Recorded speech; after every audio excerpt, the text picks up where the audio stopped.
লোকসভা নির্বাচনের পূর্বে দল ত্যাগের হিড়িক অব্যাহত। প্রাকৃতিক দুর্যোগকে উপেক্ষা করে দক্ষিণ জেলার সাবরুম মহকুমার সাজ্জাদ ব্লকের অন্তর্গত ভোরাতুলি ও রাজীবনগরে এক নির্বাচনী সভা ও যোগদান সভা অনুষ্ঠিত হয়।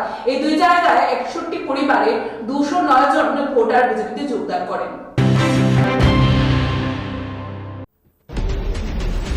লোকসভা নির্বাচনের পূর্বে দিকে দিকে দল ত্যাগের হিড়িক। প্রাকৃতিক দুর্যোগ উপেক্ষা করে দক্ষিণ জেলা সাবরুম মহকুমার সাজ্জাদ ব্লকের অন্তর্গত ভোরাতুলি ও রাজীবনগরে 39 মনোমণ্ডলের উদ্যোগে এক নির্বাচনী সভা ও যোগদান সভা অনুষ্ঠিত হয়। উক্ত সভায় উপস্থিত ছিলেন এই এলাকার বিধায়ক মাইলা ফ্রুমগ। এছাড়াও উপস্থিত ছিলেন মনোমণ্ডল সভাপতি দীপক দত্ত, দক্ষিণ জেলা যুব মোর্চার সভাপতি বিপুল ভৌমিক ও মণ্ডল সাধারণ সম্পাদক সমেত অন্যান্য বিভিন্ন পদাধিকারী, নেতৃবৃন্দ ও এই দুই এলাকার ভারতীয় জনতা পার্টির কার্যকর্তাগণ।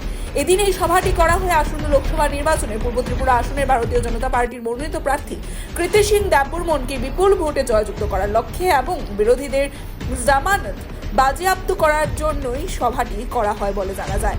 সভায় বিধায়ক মাইলা ফ্রুমগ ও মণ্ডল সাধারণ সম্পাদক সমীর পাল বক্তব্য রাখতে গিয়ে বিগত 25 বছরের সিপিআইএম রাজত্বকালে এই এলাকার বিভিন্ন খুন সন্ত্রাস থেকে শুরু করে লুটোত্ত রাজের কথা বিস্তারিত তুলে ধরেন। বিধায়কের বক্তব্য শেষ দিকে আসন্ন লোকসভা নির্বাচনে ভারতীয় জনতা পার্টির মনোনীত প্রার্থীকে বিপুল ভোটে ভোট দেওয়ার জন্য উপস্থিত সকলের কাছে আহ্বান জানান।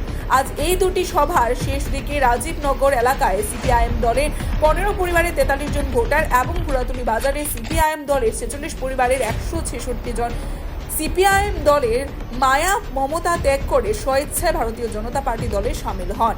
নবাগতদের দলীয় পতাকা হাতে দিয়ে দলে বরণ করে নেন বিধায়ক সহ উপস্থিত অন্যান্য নেতৃত্ববৃন্দরা এবং এই সভার সভাপতি অনুমতিক্রমে সভার কাজ সমাপ্তি ঘোষণা করা হয় বলে জানা যায়। Bureau report, Tripura news.